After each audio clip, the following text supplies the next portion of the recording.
Hello friends, welcome to my channel. You can search my all educational videos by typing Pravinesh Publication in YouTube. Watch my videos till end, and if you like the videos then please press the subscribe button which is given in the corner. Do not forget to press the bell icon so you will get all the updates. Today I am going to start Standard 10 Science chapter number 3, Metals and Non-Metals, part 1. Friends, metals and non-metals, these two words are very familiar to us. We are surrounded by the many substances. These substances are made from elements. These elements are categorized into three main parts: metals, non-metals and semi-metals. In this chapter, we will discuss about metals and non-metals. Before starting the concept of this chapter, you should know about which are the metals and which are non-metal. I have written some examples of metal as well as non-metal. In the group of metal, first is a sodium, that is Na, aluminium, that is Al, calcium, that is Ca, iron, that is Fe, magnesium, Mg and potassium, K. Even I have written some numbers here in black color. What are these numbers? So these numbers are atomic numbers. Atomic number means what? We understood the definition of atomic number in 9th standard, that is number of electron or proton present inside the element. So here the atomic number of sodium is 11, and from this we can write its electronic configuration. Electronic configuration of sodium is 2, 8, 1. Aluminium atomic number is 13. So electronic configuration of aluminium is 2, 8, 3. Same as calcium. So that is 2, 8, 8, 2. Iron 26. Electronic configuration of iron, that is 2, 8, 14, 2. Magnesium, that is 2, 8, 2. And potassium, that is 2, 8, 8, 1. Here friends, you can see that in the case of metal, all the metals, they have a 1, 2 or 3 electrons in the outermost orbit. Now on the other hand, we have examples of non-metals, that is oxygen, that is O, chlorine, symbol Cl, nitrogen N, sulfur S, fluorine F and phosphorus P. So here if we write their electronic configuration, oxygen atomic number is 8, so that is 2, 6. Chlorine is 17, so that is 2, 8, 7. Nitrogen is 7, so that is 2, 5. Sulfur S, that is 16, so that is 2, 8, 6. Fluorine, so that is 2, 7. Phosphorus, that is 15, so that is 2, 8, 5. Now I'll write the one non-metal which is very important, that is carbon. Its symbol is C and its atomic number is 6 and its electronic configuration is 2, 4. Here friends, you can see that in the case of non-metal, outermost orbit contains 4, 5, 6 and 7 electrons. Again, in the case of metal, they contain 1, 2 and 3 electrons in the outermost orbit. Non-metals, they contain 4, 5, 6 and 7 electrons in the outermost orbit.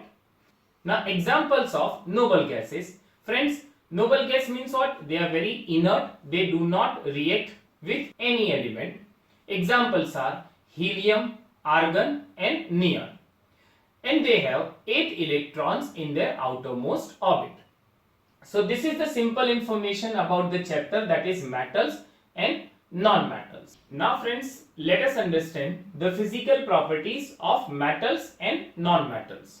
Friends, I have written their properties in black color, but some of the name I have written in the red color, and these are the exceptions that you need to remember. So let us start the physical properties of metals and non-metals.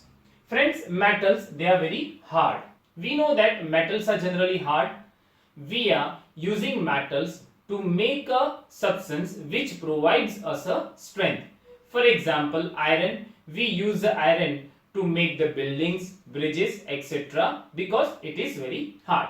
But in that one, the exception is sodium and potassium. Sodium and potassium is a metal which is very soft and that you can cut with the help of knife. Second, metals are solid. Here friends, exception is mercury. Mercury is in liquid state at a room temperature. Metals are good conductor of heat and electricity. They are sonorous. Sonorous means what? When you strike two metals, it gives ringing sound. They are lustrous. They have a shiny surface. Friends, we know the metal gold and silver. They have a shiny surface. They are malleable. That means they converted into thin sheets. They are ductile. That means they converted into thin wires. Friends, for the conduction of heat and electricity, we convert metal into wires. These wires we use in our homes for the transfer of the electricity from one place to another place. So metals are ductile. So these are the properties of metal. Again we revise. Metals are hard, solid, good conductors of heat and electricity, sonorous, lustrous, malleable and ductile. Now on the other hand, non-metal, they are very soft. In that one, exception is diamond. Friends, diamond is an allotrope of carbon. What is allotrope? In nature, few elements found in more than two forms. So that is known as allotropy. Carbon found in three different forms, that is diamond, graphite and Buckminster fullerene. Friends, graphite is very smooth that you use in your pencil lead, but the diamond is the hardest substance found on the earth. Non-metals, they may be in the solid state, liquid state or a gaseous state. They are the bad conductor of heat and electricity, but in that one, exception is carbon. Carbon is a good conductor of heat and electricity. We use carbon rod into pencil shell for a conduction. Non-metals are non-sonorous. They do not give any ringing sound. They are non-lustrous. But iodine is an exception. Friends, iodine is a substance which have a shiny surface. They are the non-malleable as well as non-ductile. Here friends,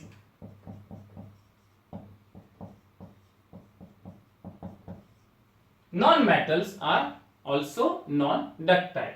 So again we revise, non-metals are soft, they are solid, liquid or in gaseous state. They are bad conductor of heat and electricity. They are non-sonorous, non-lustrous, non-malleable and non-ductile. That means a totally opposite property than metals. So these are the physical properties of metals and non-metals.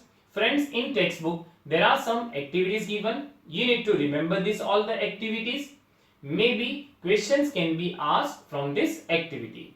So I suggest you to read all the activities of the chapter.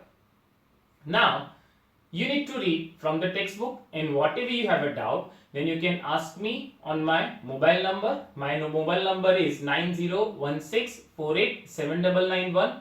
I'll be very happy to solve your queries. Thank you.